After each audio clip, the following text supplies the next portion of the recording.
Hi guys, James at Rampant Lion Reviews again for you today with another beer review. For this one, we are going to stick to Sweden, and we're also going to stick to my home county of Skåne here in the very south of the country. We're going to return to a brewery that's featured on the channel many times before, and we've had some really nice beers from these guys over the years.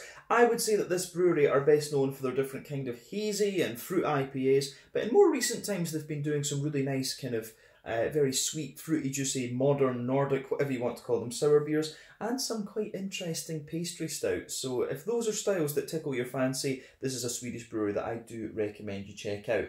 Now, the beer that we're going to have a look at today is one of their latest releases. It's a style that I've not had from them before, and it's a style that I don't think I've reviewed on the channel yet. It's a style that's kind of gaining momentum at the moment. So I have to say, I'm quite curious to see what this one is going to have in store for us. So hopefully it's another good beer, hopefully it makes for an interesting review, and as always I hope that you guys enjoy my take on this one as well. So yeah, for this review then, we are going to head up to Helsingborg, a bit to the north of me here in Lund, and we're going to have a little look at another beer from Brewski Mikrobryggeri. So this particular beer is called the Snow King.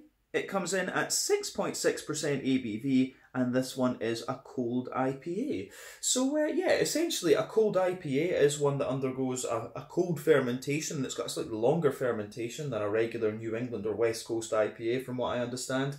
So yeah, I've tried one or two of these on tap, but this is the first time I'm doing a kind of sit-down review of one here on the channel. But we know Brewski aren't very capable, so hopefully they've produced a nice example of this style. But yeah, always cool to introduce new styles here on the channel when you get the opportunity. So yeah, let's crack on and see what we have. So, as always with my reviews then, I'll tell you a little bit about the brewery before we taste the beer. If you want to get straight to the tasting, just fast forward. All the usual links can be found in the video description below. That's the brewery website, link to my other reviews I've done from Brewski before, and there will no doubt be more in the near future. There's all the usual social media down there. If you want to see more reviews, do please consider subscribing to the channel. The support you give the channel is hugely appreciated, and make sure you check out the playlists of beers from different countries. You will of course find this one in the Swedish playlist. So yeah, let's crack on then and have a little look at my brewery notes. So to tell you a bit about Brewski once again. Brewski, as I've told you many a time, was founded back in 2014, and they're based in Helsingborg in the northwestern part of Skåne here in the south of Sweden. So the founders of the company are Marcus Hjalmarsson, Johan Bridson, Alfred Olsson and Robin Skoglund, and all of these guys were really inspired to get into craft beer themselves, having seen the West Coast American craft beer scene kind of coming to fruition. So Marcus was originally associated with the High Nose brand of beer that was brewed at Brewery, and some of those beers are still brewed up there, and the original Brewski beers were brewed up there as well, although these days the Brewski beers are now brewed at their own brewery in Helsingborg in the train yard a little bit to the south of the central station, and this brewery has the capacity to produce 100,000 litres of beer per month. A little bit later on though, in 2016, they started their own festival called Brewskival. In the first year they had over 40 different brewers, and this has continually expanded year on year. Unfortunately this year I didn't make it, but next year I will see about going there again. But they also used to open up their brewery once a month for people to come along and taste the beers, but they've actually started a bar in the city called Brewski, and this has been open for about 4 years now. I believe it opened back in 2018, but you can get some really nice ramen there. The chef is actually Japanese, from Gifu, if it's still the same guy. Very nice guy actually. So yeah, you can get some authentic Japanese ramen in Helsingborg.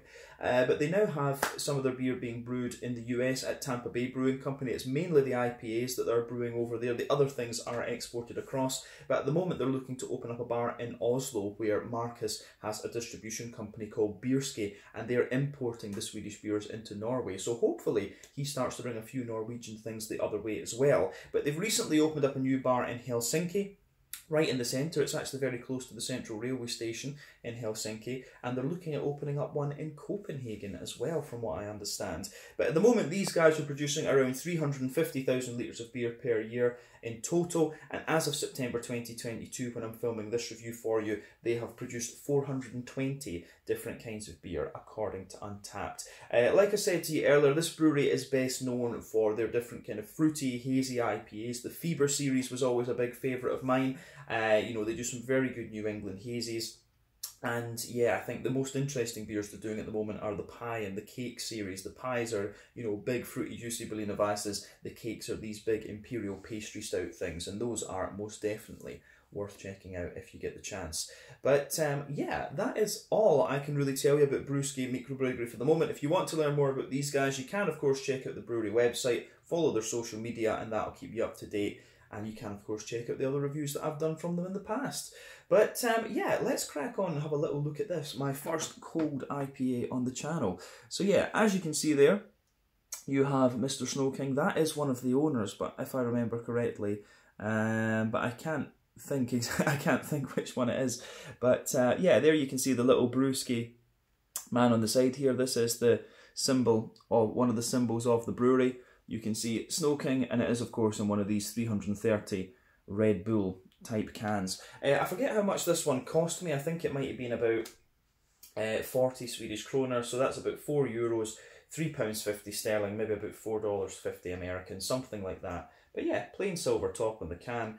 As we said, a 6.6% cold IPA. There was no information about the hops or anything like this. So yeah, let's just see how we get on. The Snow King obviously is a reference, I think, to the Game of Thrones or something like this. Correct me if I'm wrong, I've never watched Game of Thrones. That is something that is on the list. But let's get it out and we'll have a taste. Yeah, very, very curious about this. And I'll tell you something, it does smell very, very nice. And you can just smell something with the fruit in this beer that is quite familiar. So I think this is a fairly familiar hop profile that we'll have in this one. Doesn't say anything about it at all here. But yeah, let's have a little look at this beer. So yeah, anyway, as you can see, this beer has poured with a finger and a half maybe of a frothy, I would say kind of cream coloured head. It's not perfect white, but it's certainly a nice kind of creamy colour. There are one or two big bubbles sticking toward the side of the glass there, a few little ones going up toward the bottom of the head. But overall, it does look really nice. In terms of the colour, this is a lovely, very bright yellow. You can see it is unfiltered. Of course, it does have a little bit of that kind of natural haziness to it. But yeah, remember the colour of your beer depends on 1, the type of malts that you use, 2, the length of your wort boil, because the longer you boil the wort, the more the sugar is caramelised, thus you get a darker coloured beer. Any barrel aging that you do or any adjuncts that you put in can, of course, affect the colour of the beer as well, but we don't normally have to care about that when it comes to different IPAs. But yeah, it certainly looks very, very nice, this one. I have seen cold IPAs have varying levels of, you know, this kind of natural haze, if you like. Appearance-wise, they are a bit more akin to the West Coasters rather than New Englands. But yeah, looks good. I don't think we really need to say anything else about the appearance of this one. So yeah, I think we can just have a little look at the aroma and see how we go. This one, as I say, it does look pretty much a bit more like a West Coast IPA. And I have to say, I am curious to see how long cold IPAs are going to be around for, because remember, brut IPAs disappeared, black IPAs you don't find too many of anymore, and red IPAs were also very, very nice. But yeah, let's have a little look at the nose on this one then. Yeah, I mean, that does smell pretty nice. Straight away with it, the first impression is it's quite soft and bready. It's got a nice kind of mix of floral and grassiness on the green component, and the fruitiness is kind of quite oily. It is a little bit more like a sort of how would you say it? It is a little bit more like a sort of West Coasty oiliness that you're getting out of this one. I think that's definitely fair to say. So yeah. Yeah, this is quite interesting. I mean, the hoppy profile on this one is something that is quite familiar. But let's break it down and analyse it properly then. So for me, the backbone of this beer, it is kind of quite... it does have a good little bit of that fresh hedgehog roll bread crust sort of thing. There are some nice soft... yeah, there are some nice kind of soft white bready elements to it as well. The malt base actually comes across as being really straight up. I wouldn't be surprised if this is like, you know, like German Helles, the malt you would use in like a German Helles or something like this. But yeah, a little bit of bread crust, certainly lots of soft white bread, and there is maybe just a little bit of an almost Pilsner malty or lager malty crispness to this. wee touch of biscuit, McVitie's digestive biscuit. But yeah, yeah, aroma wise, this one's quite, it is really just straight shooting in terms of the malt base, but I like it. I really do like it. So, on the, other than that, maybe to say, the only other thing I could think to say is there's a little bit of a kind of Jacob's cream crackery sort of note coming out of this one. So yeah, I think that's that. But yeah, on the hoppy side of things then, we have, on the hoppy side, there is a little bit of earthiness in there, and I'm curious about the hopping of this. Remember, there's 3 different kinds of hopping you can get in beers: early, late, and dry hopping. Early addition within the first hour of the wort boil, that gives you the majority of bitterness. Late addition within the last half hour of the wort boil, that gives you a little bit of bitterness, but some nice, but a lot of kind of flavour and aroma. Then you've also got the dry hopping, which gives you the,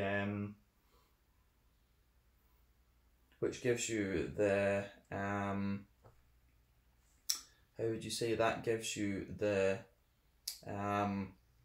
simply flavour and aroma. And I think this one's got quite a lot of late addition and a lot of dry hopping, but I think there is some early addition in there too, because you do get a nice depth to the green component. The green component for me, as I say, a little bit of earthiness, nice, slightly deep but very bright floral notes, and you've also got a lovely kind of grassiness to this one as well, which I do enjoy. The fruity side of the beer, as I said, is very kind of oily and more kind of akin to a West Coast IPA.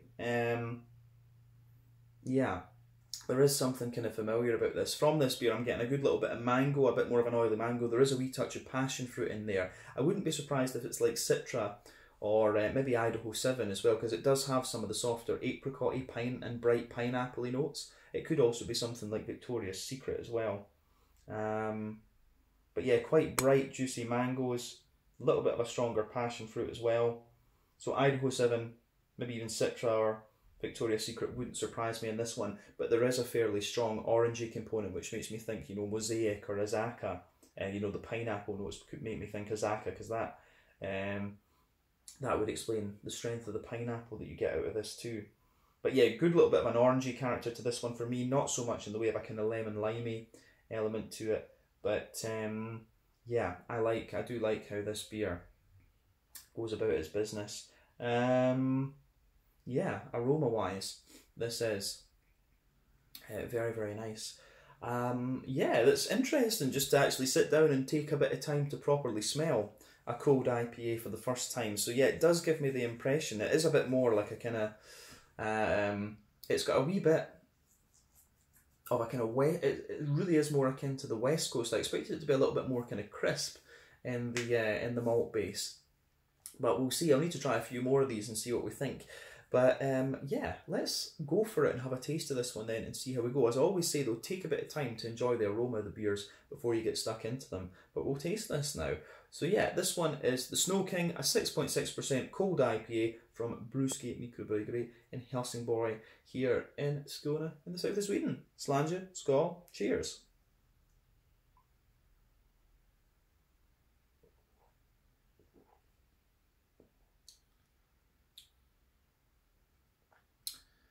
Yeah, that's pretty interesting. I mean, it is almost like, it is almost in some ways like a kind of, it's got the smoothness, first impression is that it's got the smoothness of like a Helles lager or something like this, but it has got the more, but it's almost just a bit thicker, if that makes sense. But you've got the kind of hoppiness of a New England at the same time. So it's really interesting. It's the body that's very, very different in this.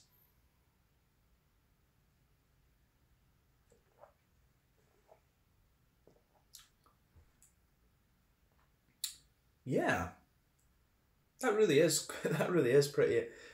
quite interesting, I have to say. Yeah, as I say, it's like a wet German Helles body, but with a a very kind of more New England IPA type hoppy character to it. It's really interesting. That I like this. Quite an easy to drink beer. I need to try a few more of these. I've seen that Overtone have been doing a few cold IPAs, so yeah, definitely a style I need to look a little bit more into for sure.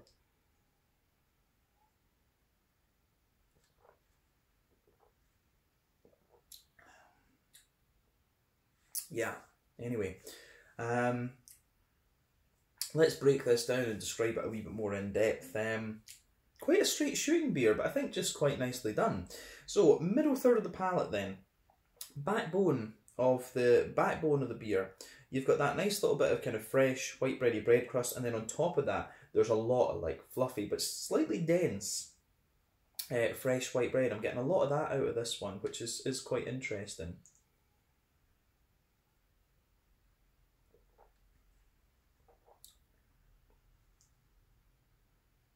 Yeah, it really is. The malt base on this is quite straight shooting. As I say, fresh hedgehog white bread crust, just giving you a bit of backbone. Then on top of that, there's this really wet, white bready kind of thing in there. If you go on top of that white bready layer, there is perhaps a little bit of sweetness in the middle of the palate. You've got a little bit of a more kind of oily. Yeah, you do have a little bit of a kind of oily,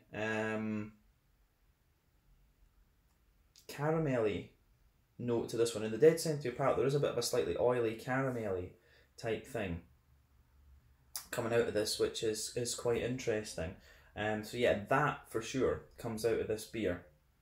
But then as you move out toward the edges of the palate, you do get a little bit of a kind of McVitie's digestive biscuity sort of thing. And then when you go toward the back of that middle, when you go toward the back of that middle third of your palate, you absolutely have a little bit of a there is a little touch of a kind of lagery, pilsnery malt type thing coming out of this one for sure.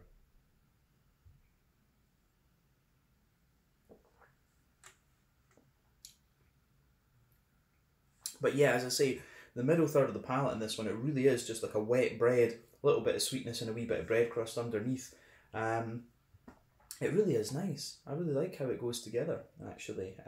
This is a style that I could see growing on me. Yeah, so let's look at the back third of the palate then. I don't think there's anything else we really need to say about the middle third of the palate. It is very, very straight shooting. So in the border region between front third and middle third of your palate, you get a little bit of a bready build up in there. You do get that. And it is like a kind of fluffy white bread, but then yeah, the base of that back third of the palate, you get a little bit more of a kind of grainy bread crusty note. On top of that, there's a wee bit of a kind of more fluffy white bread. There is a wee bit of a more kind of fluffy white bread for sure. And yeah, on top of that, you can feel some of the kind of yeasty components of the beer. So there's this really airy white bread with a little bit of a kind of crackery note coming out of it, which I really like.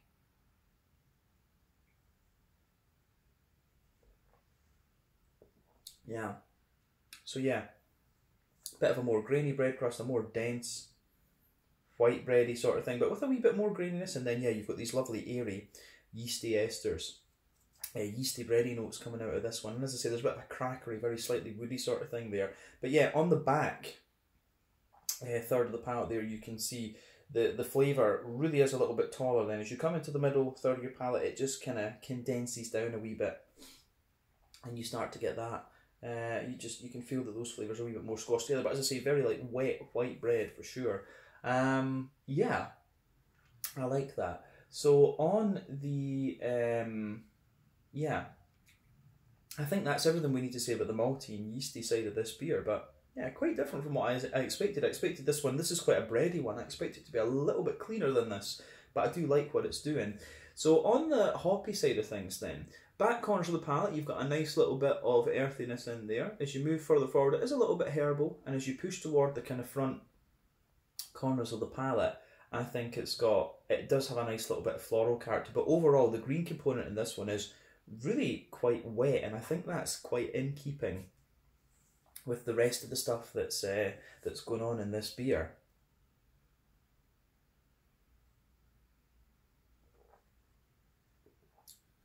So yeah, I think that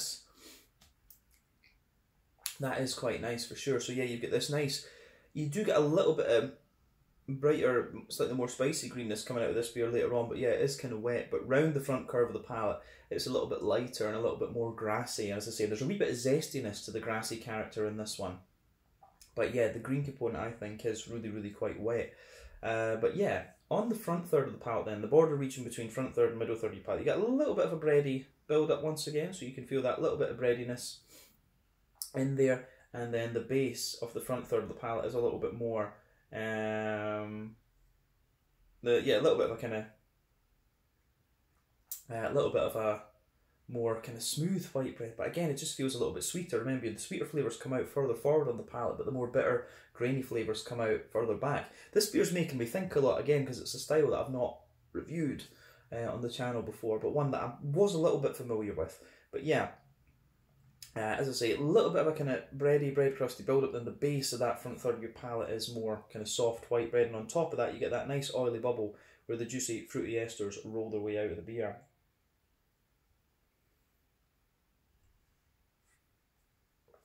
But yeah, the fruitiness in this one, as I say, is a bit more akin to what you'd expect of a West Coast IPA. But at the back of that front third of your palate, you do get a little bit of a stronger passion fruit for sure. As you come further forward, a bit of juicy mango. There are little hints of, apricot and papaya and things under there. I do reckon that it's something along the lines of, I don't think there's Citra in this. It doesn't quite give you the big lemony character, but I'll say that and I'll be wrong. I think this one might be Victoria's Secret or Idaho 7, something like this, because there's big juicy mango in there. There's a good little bit of juicy pineapple, and then as you move into the front half of that front third of the tongue, it's it does give you a good little bit of orange. I think there might be a bit of mosaic or maybe a Zaka or something like that in this one. I'd be very curious to know what the hop profile is, because I think you always find this different hops behave differently depending on what malt base or what yeast you put them with. So the front half of that front third of your palate is definitely more orangey and tangerine-y. But I like how that, I do like how that goes together. It's really nice in that sense. The fruit, as I say, passion fruit, mango, wee bit of pineapple, and a bit more of a kind of orangey note to it as well. So yeah, the way that this goes together gets a big thumbs up from me.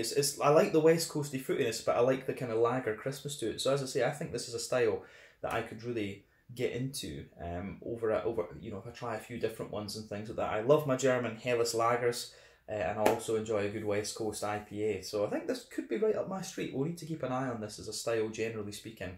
But yeah, I think that's everything we need to say about the flavour profile. It really has made me think about this one, which I like. So yeah, to round off then with the mouthfeel, what can we say about this?